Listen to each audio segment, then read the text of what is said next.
குழப்பத்தை ஏற்படுத்த சிலர் சதி செய்கிறார்கள் என முதல்வர் ஸ்டாலின் புலம்பல். இதுதான் தமிழக அரசியலில் மிகப்பெரிய கேள்வியாகவும் எழுந்திருக்கிறது. ஏன்னா பாத்தீங்கன்னா, தேசிய கட்சிகள் ஒரு பக்கம் ஆட்சியில் பங்கு வேண்டும் என்று கேட்கிறார்கள். தமிழக திராவிட கட்சிகள் இது தமிழக முறையல்ல என மறுத்து வருகிறார்கள். இது தேர்தலுக்கான யுத்தமா, இது சாதாரண அரசியல் பேச்சா, அல்லது 2026 தேர்தலுக்கான வியூகமா தேசிய கட்சிகளுக்கு என்பதை இந்த வீடியோவில் பார்க்கலாம். அதற்கு முன்பாக நமது சேனலை சப்ஸ்கிரைப் செய்து கொள்ளுங்கள்.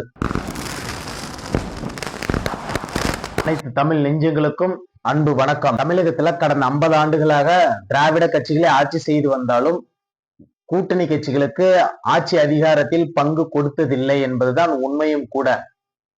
இப்போது கள நிலவரம் சற்று மாறுபட்டு வருகிறது என்பதைதான் நாம் கண்கூடாக பார்க்க முடியும். ஏன்னு பாத்தீங்கன்னா, கடந்த சில மாதங்களாகவே காங்கிரஸ் கட்சியினர் ஆட்சி அதிகாரத்தில் பங்கு வேண்டும் என்று ஒரு பக்கம் கேட்டுக்கொண்டிருக்கிறார்கள்.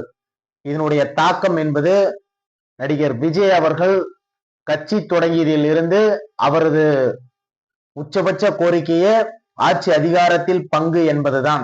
அதைத் தொடர்ந்துதான் காங்கிரஸ் கட்சியின் நிர்வாகிகள் ஆட்சியில் பங்கு வேண்டும், அதிகாரத்தில் பங்கு வேண்டும் என்று கோஷத்தை முன்னெடுத்து வருகிறார்கள் திமுகவிடம். காங்கிரஸ் கட்சியில குறிப்பா பாத்தீங்கன்னா, எம்எல்ஏ எம்பி பதவி ஒரு பக்கம் கொடுத்தாலும் உள்ளாட்சி பிரதிநிதிகளிலோ அல்லது வாரியத்திலேயோ உரிய இடங்கள் கூட்டணி கட்சிகள் குறிப்பா திமுக கொடுக்கவில்லை என்பதை மாணிக்கம் தாக்கூர், ஜோதிமணி இவர்கள் எல்லாம் தொடர்ந்து சமூக வலைதளங்கள்ல பதிவிடுறத நம்ம கடந்த சில மாதங்களாகவே பார்த்து வருகிறோம். இது குறித்து திமுக தலைவர்களும் பதிலளிக்கவில்லை. இது சமூக வலைதளங்கள்ல ஒரு பக்கம் போட்டிகளுடன் தொடர்ந்தாலும் கூட 2ஆம் 3ஆம் கட்ட தலைவர்கள் அதற்குண்டான அறிக்கையை கொடுத்தாலும் கூட திமுகவின் மூத்த தலைவர்கள் யாருமே இது குறித்து பேசலங்கிறதா உண்மையும் கூட. முதல்வர் ஸ்டாலின் அவர்கள் நேற்று இந்தியா டுடே நடத்திய கலந்தாய்வு கூட்டத்தில் கலந்து கொண்டு பேசினார். அப்போது முதல்வர் ஸ்டாலின் அவர்கள் தமிழகத்திற்கு கூட்டணி ஆட்சி ஒத்து வராது, இது எங்களுக்கும் தெரியும் அவர்களுக்கும் தெரியும் என்பதை மிக தெளிவாக தெளிவுபடுத்தி விட்டார். இதை வைத்து சிலர் கூட்டணியில் குழப்பத்தை ஏற்படுத்த வேண்டும் என்று முயற்சி செய்கிறார்கள். அவரது கனவு பலிக்காது என்பதை ஸ்டாலின் அவர்கள் பேசியிருக்கிறார். பொய் பிம்பங்களை அவர்களும் கவலைப்பட மாட்டார்கள், நாங்களும் கவலைப்பட போறது இல்லை. நிச்சயம் தமிழகத்தில் கூட்டணி ஆட்சி ஒத்து வராது என்பதை ஸ்டாலின் மீண்டும் ஒரு முறை ஆழமாக தெளிவுபடுத்தி விட்டார். திரு எடப்பாடி பழனிசாமி அவர்கள் கூட தமிழகத்தில் தேசிய ஜனநாயக கூட்டணியில் யாரும் ஆட்சியில் பங்கு கேட்கவில்லை என்பதை தெளிவுபடுத்தி விட்டார். இருந்தாலும் சமூக வலைதளங்களில் ஆட்சியில் பங்கு வேண்டும் என்பதை தேசிய கட்சிகளின் தலைவர்களும் தொண்டர்களும் விருப்பப்படுகிறார்கள். அதிலும் மிக குறிப்பாக திமுக கூட்டணியில் இருக்கக்கூடிய கட்சிகள் ஆட்சியில் பங்கு வேண்டும் என்பதை உறுதியாக கேள்வி எழுப்பி வருகிறார்கள். காங்கிரஸ் கட்சியின் எம்பி திரு மாணிக்கம் தாக்கூர் அவர்கள் தொடர்ந்து இது குறித்து பேசி வருகிறார். நேற்று முதல்வர் ஸ்டாலின் அவர்கள் பேசியது உடனேயே திரு மாணிக்கம் தாக்கூர் அவர்கள் கூட கூட்டணி ஆட்சியா ஒரு கட்சி ஆட்சியா என்பதை வரக்கூடிய தேர்தலில் மக்கள் முடிவு செய்வார்கள் என்பதை மாணிக்கம் தாக்கூர் அவர்கள் நேற்று கூட சமூக வலைதளத்தில் பதிவிட்டிருக்கிறார்.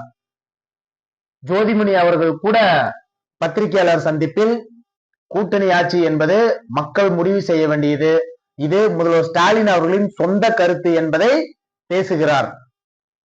இதுதான் காங்கிரஸ் திமுக கூட்டணிக்குள் மிகப்பெரிய பிளவை ஏற்படுத்தும் விதமாக அமைந்திருக்கிறது.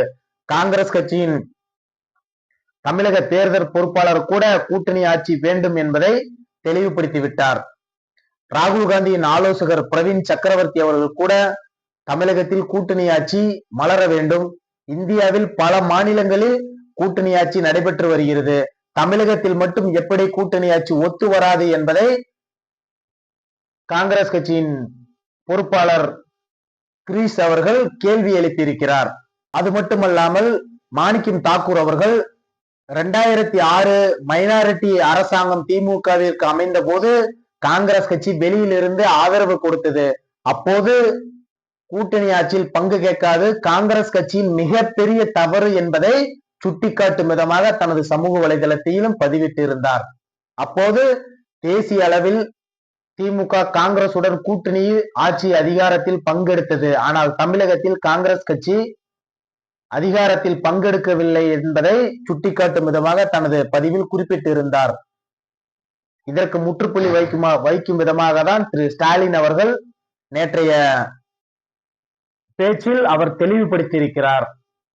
தேசிய ஜனநாயக கூட்டணியின் தலைவர் எடப்பாடி பழனிசாமி அவர்களும் கூட எங்கள் கூட்டணியில் யாரும் கூட்டணி ஆட்சியில் பங்கு கேட்கவில்லை என்பதை பேசியிருக்கிறார். திரு நயினார் நாகேந்திரன் அவர்கள் கூட தேசிய ஜனநாயக கூட்டணி ஆட்சி அமைப்போம், நாங்கள் அமைச்சரவையில் இடம்பெற மாட்டோம், பங்கு கேட்க மாட்டோம் என்பதை பேசுகிறார். திரு நயினாரின் பேச்சில் கூட ஒரு சூட்சமத்தை வைத்துதான் பேசுகிறார். அவர் பேச்சில் கூட தேசிய ஜனநாயக கூட்டணி ஆட்சி அமைப்போம், அமைச்சரவையில் பங்கு கேட்க மாட்டோம் என்று பேசுகிறார். தேசிய ஜனநாயக கூட்டணி ஆட்சி என்றால் என்ன? அனைத்து கட்சிகளும் இணைந்து ஆட்சி அமைப்பது தானே. இது இன்றைய சூழலுக்கு வேண்டுமானால் அது சரியாக இருக்கும். ஆனால் நாளை இது தொண்டர்கள் எதிர்பார்ப்பது, மக்கள் எதிர்பார்ப்பது வெறும் தேர்தலுக்காக கூட்டணியில் இருந்து என்ன பயன்? அதனால் பயனடைய போவது ஒரு கட்சி தானே.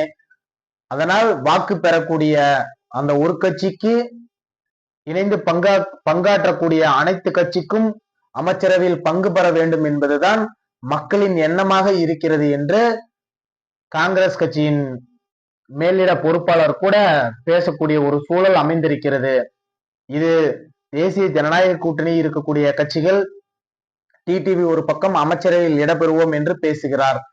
இருந்தாலும் எடப்பாடி பழனிசாமி அவர்கள் இன்று பேசுவது திராவிட கட்சிகள் ஆட்சி அதிகாரத்தை மற்ற கட்சிகளுக்கு பகிர்ந்தளிப்பதில் துளியும் விருப்பம் இல்லை என்பதை தான் இது காட்டுகிறது. குறிப்பா காங்கிரஸ் கட்சி கூட்டணியில் மட்டும் இடம்பெற மாட்டோம், நேரடிய ஆட்சி அதிகாரத்தில் பங்கு வேண்டும் என்பதை மிக உறுதியாக தெளிவாக பேசி வருகிறது. இரு திராவிட கட்சிகளும் இதை முழுமையாக மறுத்து வருகிறது. தமிழகத்தின் அரசியல் சூழல் என்பது வேறு, அதன் தனித்துவம் என்பது வேறு. நாங்கள் கூட்டணியை மதிக்கிறோம், ஆனால் அதிகாரத்தில் பங்கு கொடுப்பதை ஏற்க மாட்டோம் என்று திராவிட கட்சிகள் இரு கட்சிகளும் பேசுகிறது. ஆட்சியில் பங்கு பகிர்வு என்பது தமிழகத்தின் பாரம்பரியத்தில் துளியும் இல்லை என்பதை இரு கட்சிகளும் மிக தெளிவுபடுத்தி விட்டது. இந்த விவாதத்துல யாருக்கு லாபமா அமையும் அப்படின்னா, ஒரு பக்கம் தேசிய கட்சிகள் அவர்களுடைய அதிகாரத்தை மாநிலத்துல செலுத்தணும் அப்படிங்கிறதுல மிக குறியா இருக்கிறாங்க. திராவிட கட்சிகள் மட்டும்தான் ஆள வேண்டும், தேசிய கட்சிகள் இங்கு வலுப்பெறக்கூடாது என்பதை இரு திராவிட கட்சிகளும் உறுதியா இருக்கிறது என்பதுதான் இரண்டு தலைவர்களும் பேசக்கூடிய கருத்திலிருந்து நம்ம பார்க்கக்கூடிய ஒரு முக்கியமான நிகழ்வாக நம்ம எடுத்துக்கொள்ள முடியும். ஏற்றுக்கொண்டால் திராவிட கட்சிகளுக்கு சரியாக அமையும், மறுத்தால் வரக்கூடிய தேர்தலில் கட்சிகளின் பாதைகள் நிச்சயமாக வெவ்வேறு பாதையில் பயணிக்கும் என்பதுதான் உண்மையும் கூட. விசிக கூட திருமாவளவனை முதல்வர் வேட்பாளராக அங்கீகரித்து ஒரு பக்கம் பிரச்சாரம் செய்கிறார்கள். நிச்சயம் இது திமுக கூட்டணிக்கு மிகப்பெரிய தலைவலியாக தான் அமைய போகிறது என்பதுதான் உண்மையும் கூட. இது தமிழக அரசியல் களத்துல மிகப்பெரிய ஒரு திருப்பு முனையான ஒரு பகுதியில நிக்குது அப்படிங்கிறத நம்ம சொல்லணும். ஏன்னு பாத்தீங்கன்னா, ஆட்சியில் பங்கு அப்படிங்கிற ஒரு கேள்வியே அதிகாரத்தின் மையத்தை தொடக்கூடிய ஒரு விஷயமா தான் இது பார்க்கப்படுகிறது. இதுக்கு திராவிட கட்சிகள் மறுப்பு தெரிவிப்பதன்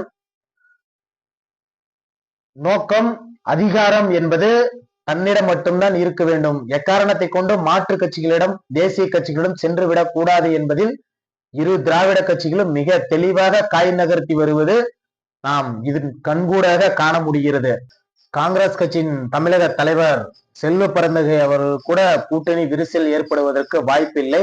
முதல்வர் ஸ்டாலின் அவர்கள் காங்கிரஸ் கட்சியின் மேலிட தலைவர்களை சந்தித்து பேசி நல்ல முடிவு எடுப்பார்கள் என்று பேசியிருக்கிறார். அது மட்டுமல்லாமல் செல்வ பெருந்தகை அவர்கள் திருமாவளவனுக்கு அறிவுரை கூறும் விதமாக பல்வேறு கருத்துக்களை பேசியிருந்தார். விசிகவுடைய தலைவர் வன்னியரசு அவர்கள் கூட செல்வ பெருந்தகை அவர்களுக்கு கடுமையான கண்டனங்களையும் தெரிவித்திருந்தார். திரு செல்வ பெருந்தகை அவர்கள் அவருக்கு பதிலடி அளிக்கும் விதமாக அரைவாய்க்காடுத்தனமாக பேசக்கூடாது என்பதை பேசியிருந்தார்.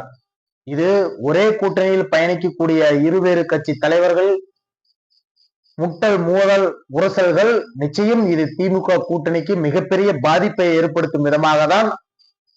இவர்களது பேச்சு அமைந்திருக்கிறது. பாஜகவின் மாநில தலைவர் திரு நயினார் நாகேந்திரன் அவர்கள் கூட என்டிஏவில் முதலமைச்சர் வேட்பாளராக எடப்பாடி பழனிசாமி அவர்கள்தான் இருப்பார் என்பதை தெளிவாக தெளிவுபடுத்திவிட்டார். ஆனால் அமைச்சரவையில் இடம்பெறக்கூடிய ஒரு சூழல் என்பது தேர்தலுக்கு பிறகானது. யார் பெரும்பான்மையாக வெற்றி பெறுகிறார்களோ அவர்களே அதிகாரத்தின் மையமாக இருப்பார்கள் என்பதை தெளிவாக கூறியிருக்கிறார்.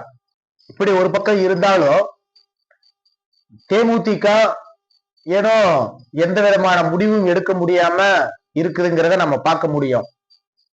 ஏன்னா பிரேமலதா அவர்களுடைய பேச்சில் கூட தெளிவற்ற ஒரு பேச்சாக தான் அமைஞ்சிருக்கு அப்படிங்கிறத நம்ம அவரது பேச்சுல இருந்து நம்ம கண்கூட பார்க்க முடியும் கூட.